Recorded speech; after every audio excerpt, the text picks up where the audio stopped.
Qualche giorno addietro il deputato autonomista Carmelo Pullara, capogruppo popolare in maggioranza con il presidente Musumeci, aveva lanciato una provocazione.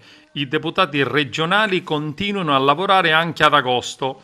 Assisto alla querelle che si sta consumando in questi giorni tra dipendenti e dirigenti regionali attorno alla questione ferie, dice sempre Pullara, e ritengo sia giusto e necessario che tutti, a partire dalla politica, passando per i direttori e dirigenti e continuando con funzionari e dipendenti vari, mettano tutto in secondo piano e lavorino nell'interesse dei siciliani.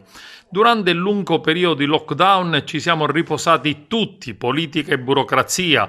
La politica dia il buon esempio sia a Parlamento che Governo, non fermandosi per la pausa estiva, e sono certo che l'apparato burocratico seguirà a ruota con l'appoggio dei sindacati. L'Assemblea non ha ancora deciso cosa fare, in genere il lavoro si ferma nella prima decade del mese di agosto, ma la decisione spetta alla conferenza dei capigruppo, già convocata per decidere. Ed infatti durante i lavori della conferenza ho comunicato, dichiara immediatamente il presidente dell'Assemblea Gianfranco Miccichè, che abbiamo dei doveri, ma certamente tra questi non c'è quello di andare in ferie, specialmente in un momento in cui la Sicilia vive parecchie difficoltà.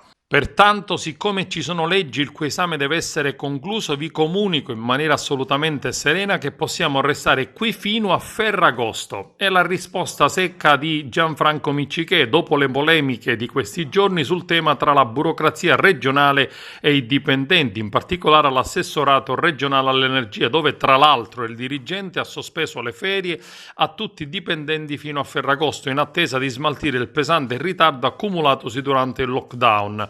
I sindacati si sono opposti perché dicono non si può negare il riposo al personale minacciando azioni legali. Ed anche Confindustria è scesa in campo per difendere i lavoratori. Ci sono i privati che vanno avanti e il pubblico che torna in ufficio, e fra le proteste viene costretto a rinviare le ferie. Nello Musumeci dovrebbe chiedersi, dichiara il presidente degli industriali, come rimetto a regime la macchina amministrativa.